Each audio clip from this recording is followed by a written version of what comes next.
Hello everyone, welcome back to my channel Vihas Vindhya #38. ఈరోజైతే ఒక different recipe చెప్పాలంటే చేసి తింటే డెఫినెట్గా ఇష్టపడతారు. ఇది ఏంటో కాదు, ములక్కాడ ఆవకాయ. ఎప్పుడు రొటీన్గా మ్యాంగో ఆవకాయ తింటుంటారు, లేదా ఈ మధ్య చికెన్ పికిల్స్ తింటున్నారు. బట్ ఎప్పుడైనా మీరు ఈ ములక్కాడ ఆవకాయ టేస్ట్ చేశారా? అండ్ ఇది చాలా జ్యూసీగా, స్పైసీగా, పుల్లగా ఉంటుంది. సో నాలా పులుపు అండ్ కారం కలిపి తినాలనుకునే వాళ్ళకి ఈ పికిల్ అయితే చాలా బాగా నచ్చుద్ది. ఏంటో ప్రాసెస్ తెలుసుకోవాలి కదా మరి. అయితే వీడియో ఎక్కడ స్కిప్ చేయకుండా డెఫినెట్గా మొత్తం ఫుల్ వీడియో చూడండి. ఇప్పుడైతే నేను హాస్టల్కి వెళ్ళిపోతున్నాను కాబట్టి మా అమ్మ అయితే నా కోసం ఈ పికిల్ పెట్టిస్తుంది. సో దాని ప్రాసెస్ ఏంటో క్లియర్గా స్టెప్ బై స్టెప్ ప్రాసెస్ నేను ఎక్స్ప్లెయిన్ చేస్తాను, మిస్ అవ్వకండి.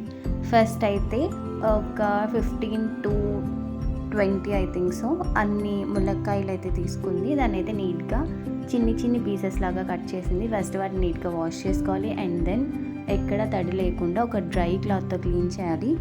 తర్వాత ఇక్కడ చూపిస్తున్నట్టు నీట్గా పీసెస్ లాగా కట్ చేసుకోవాలి. సో దట్ మంచిగా ఆ స్పైసీనెస్ అనేది అతుక్కుంటుంది ములక్కాయలకి. పెద్దగా కనుక కట్ చేస్తే కొంచెం మధ్యలో గట్టిగా ఉండిపోతుంది. సో అందుకు చిన్నగా కట్ చేసుకోవడమే చాలా బెటర్ పద్ధతి. మేము ఈ పికిల్ పెట్టుకోవడం స్టార్ట్ చేసింది అయితే లిటరలీ ఒక 5 to 6 years బ్యాక్ అయి ఉండొచ్చు. అప్పుడు పెట్టినప్పుడు దీంతో పచ్చడి ఏంటా అని మేము కూడా క్వశ్చన్ మార్క్ ఫేస్ వేసుకునే చూసాము. తిన్నాక అయితే మాకు చాలా నచ్చింది. అండ్ ఇది చాలా డేస్ స్టోర్ అవుతుంది కూడా. ఎలా అయితే మనకి మామిడికాయలతో ఆవకాయ పెట్టుకుంటే ఎన్ని డేస్ స్టోర్ అవుతుందో ఇది కూడా అలానే ఎక్కువ రోజులు స్టోర్ అవుతుంది. ఇప్పుడైతే మంచిగా అన్నిటిని పీసెస్ లాగా కట్ చేసేసాము. ఇది కాసేపు డ్రై చేసుకోవాలి, ఎందుకంటే కొంచెమైనా పెట్టుంటుంది కదా, క్లీన్ చేసాం కాబట్టి అది మొత్తం పోయేంత వరకు ఈ విధంగా డ్రై చేసుకోవాలి. ఇప్పుడు నేను చూపిస్తున్నాను ఎన్ని ముక్కలు అయ్యాయి అనేసి. అండ్ దెన్ ఇందులోకి వెల్లుల్లిపాయలు మొత్తం మా అమ్మనే పీల్ ఆఫ్ చేసి పెట్టేసింది. ఊరికే ఆడుకోవడం సరదా, ఏం చేస్తాం, అన్నీ పక్కనుంటే గెలకాలి కదా వాటిని. సో నేను ఇక్కడ చేస్తుంది అది. దీంతో పాటు పక్కన రెడీగా చింతపండు పులుపు కూడా రెడీ చేస్తుంది. దీనికోసం ఐ థింక్ ఇది 1/2 kg అనుకుంటే చెప్పింది మా అమ్మ. 1/2 kg చింతపండు అయితే నానబెట్టేసింది ఒక 1/2 hour ముందు. బికాజ్ దీంతో చాలా పెద్ద పని ఉంది. మునక్కాయలు అనేవి దాని టేస్ట్ అనేది కర్రీలోనే తినుంటారు ఇప్పటి వరకు. సో పచ్చడిలో కూడా తింటే ఎలా ఉంటుందో నేను మీకు ఇప్పుడు చూపిస్తాను. దీనైతే మంచిగా జ్యూసీ పల్ప్ లాగా చేసుకోవాలి. చింతపండు అయితే 1/2 hour నానబెట్టాం కాబట్టి ఈ 1/2 hour అయిపోయాక దీన్ని మంచిగా ఎట్లా చూపిస్తున్నట్టు జ్యూసీగా పల్పీలా చేసుకోవాలి. ఇక్కడ మా అమ్మ తెలివితేటలు అవి ఏమీ రాకుండా ప్లాస్టిక్ గిన్నె యూస్ చేసి స్ట్రెయిన్ అవుట్ చేసేస్తుంది మొత్తాన్ని. ఇట్లా నీట్గా స్ట్రెయిన్ అవుట్ చేసుకోవాలి. బికాజ్ అందులో సీడ్స్ అండ్ దాని షెల్స్ ఉంటాయి కదా, అవేమీ అందులో పడకుండా ఈ విధంగా స్ట్రెయిన్ అవుట్ చేసుకోవాలి. ఓల్డ్ పద్ధతిలాగా మనం స్ట్రెయిన్ అవుట్ చేయాలి అంటే స్టీల్దే ఉండాలి, లేదంటే కన్నాల గిన్నె ఉండాలి, అలాంటిది ఏం లేదు. ఇట్లాంటి ప్లాస్టిక్ది హోల్స్తో ఉండేది ఉంటే చాలు, మీరు ఈజీగా యూజ్ చేసుకోవచ్చు. ఇక్కడైతే దీన్ని మొత్తం పల్పీలా చేయడం కొంచెం టైం పడుతుంది. బికాస్ దాన్ని బాగా మెత్తగా చేయాలి. ఆ తర్వాత వాటర్ యాడ్ చేసుకుంటూ ఈ చింతపండులోంచి జ్యూస్ వచ్చేంత వరకు మా అమ్మ అయితే వదిలిపెట్టలేదు. ఫస్ట్ అయితే నీట్గా జ్యూసీ పల్ప్ తీసేసింది. అండ్ దాన్ని వాటర్ యాడ్ చేసి కూడా దాంట్లో ఉన్న పులుపు అంతా కూడా బయటికి లాగేస్తుంది. ఇప్పుడు వాటర్ యాడ్ చేసాం కాబట్టి సెట్, ఇంకా మొత్తానికి తీసేసినట్టే. ఇంకొకసారి లెఫ్ట్, 3rd టైం చేస్తుంది. ఇది కూడా అయిపోతే దీన్ని మంచిగా స్టవ్ మీద పెట్టి హీట్ చేసేసుకోవడమే. మనం చింతపండు పులుపు చేసుకుంటాం కదా దగ్గరికి, సేమ్ అలానే ప్రాసెస్. ఇందులో ఆయిల్, పసుపు ఇట్లా ఏమి యాడ్ చేయక్కర్లేదు. డైరెక్ట్ స్టవ్ మీద పెట్టేసి దగ్గరగా అయ్యేంత వరకు మరిగిస్తూనే ఉండాలి. అదే ప్రాసెస్ ఇక్కడ స్టార్ట్ చేసాం.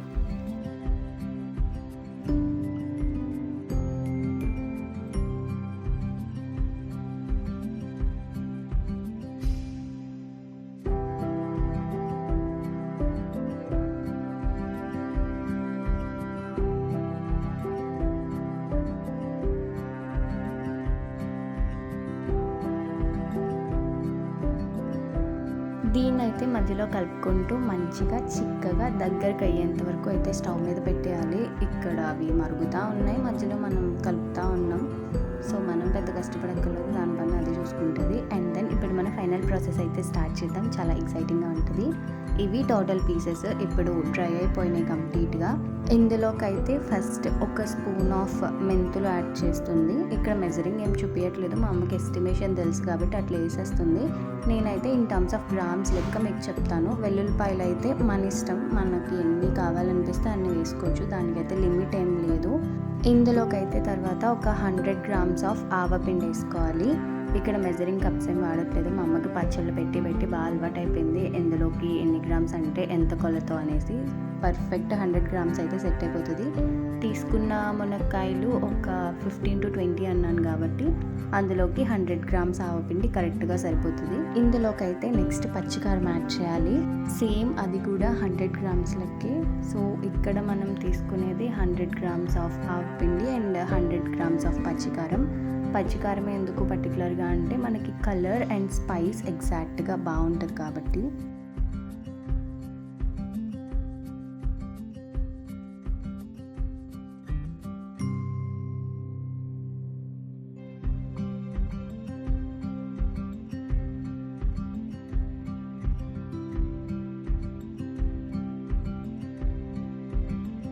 ఇప్పుడైతే మనం కారం కూడా యాడ్ చేసేసాం. ఇదైతే ఇందాక మనం మరిగించి పెట్టుకున్న చింతపండు పులుపు. ఇది దగ్గరికి అయితేనే ఎక్కువ రోజులు స్టోర్ ఉంటుంది, అదే కొంచెం నీళ్ళలా ఉన్నప్పుడు తీస్తే మాత్రం పచ్చడి ఎక్కువ రోజులు స్టోర్ ఉండదు. అండ్ దెన్ ఇందులోకి సాల్ట్, ఇది కూడా ఒక 100 గ్రామ్స్ యాడ్ చేస్తుంది. తర్వాత ఇవన్నీ మంచిగా కలిపేసుకోవడమే.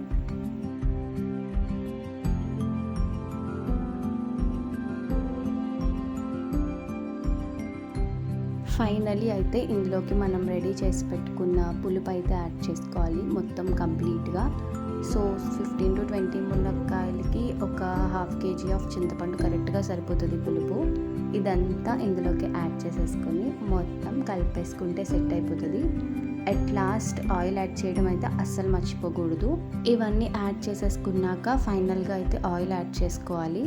ఇప్పుడు ప్రెజెంట్ ఒక 250 గ్రామ్స్ ఆఫ్ ఆయిల్ యాడ్ చేస్తుంది మా అమ్మ, ఎందుకంటే ఇంకా అది ఊరాలి, ఇదంతా ఎండలో పెట్టాక అప్పుడు మిగతాది మనకి ఎంత పడుతుందో అంత యాడ్ చేసుకోవచ్చు. ప్రెజెంట్గా అయితే ఒక 250 గ్రామ్స్ ఆఫ్ ఆయిల్ యాడ్ చేసింది.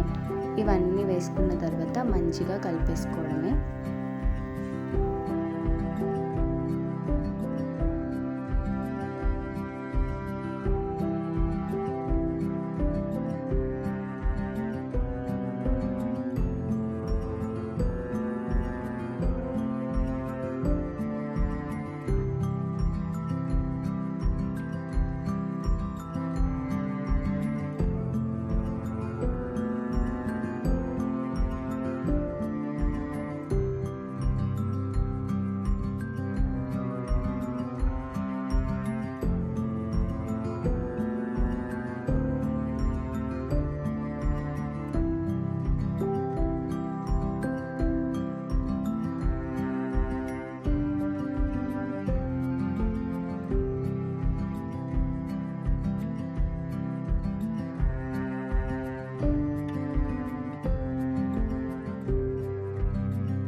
ఇప్పుడైతే మొత్తం ప్రాసెస్ అంతా కంప్లీట్ అయిపోయింది. దీన్ని నీట్గా డబ్బాలోకి తీసి స్టోర్ చేసేసుకోవడమే. ఏదో ఫ్రిడ్జ్లో అన్నా పెట్టుకోవచ్చు, లేదంటే బయట అన్నా పెట్టుకోవచ్చు.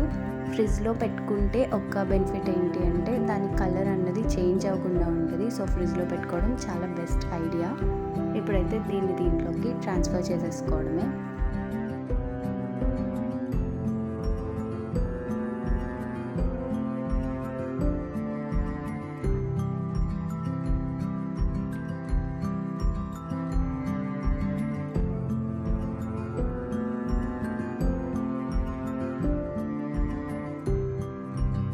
ఫైనల్గా అయితే ప్రాసెస్ అంతా కంప్లీట్ అయ్యేసరికి ఇది మన పచ్చడి చూడడానికి చాలా కలర్ఫుల్గా ఉంది కదా. దీనికి ఒక 3 to 4 days మంచిగా ఎండలో పెట్టుకుంటే టేస్ట్ అయితే అవసరం ఉంటుంది.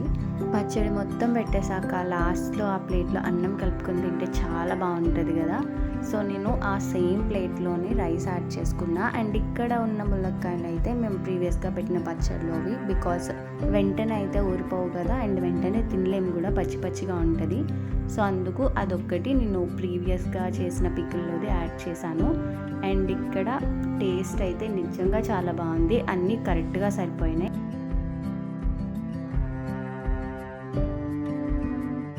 ఈ పచ్చడికి పర్టికులర్గా ఒక 3 to 4 days ఎండలో పెట్టాక ఇలా మంచిగా జ్యూసీగా అయితే ఫామ్ అవుతుంది. అండ్ పులుపు, సాల్ట్, ఆయిల్ మంచిగా అబ్జర్వ్ చేసుకుంటుంది. టేస్ట్ అయితే ఇంకా చాలా బాగుంటుంది. మునక్కాయ కూడా మనం కర్రీలో ఎలా అయితే తింటామో కంప్లీట్గా అలానే ఇక్కడ కూడా తినొచ్చు, ప్రాబ్లం ఏమి ఉండదు. సో అన్నీ కరెక్ట్గా ఉంటే పికిల్ అయితే సూపర్గా ఉంటుంది. హోప్ మీకు ఈ ప్రాసెస్ నచ్చింది అనుకుంటున్నాను.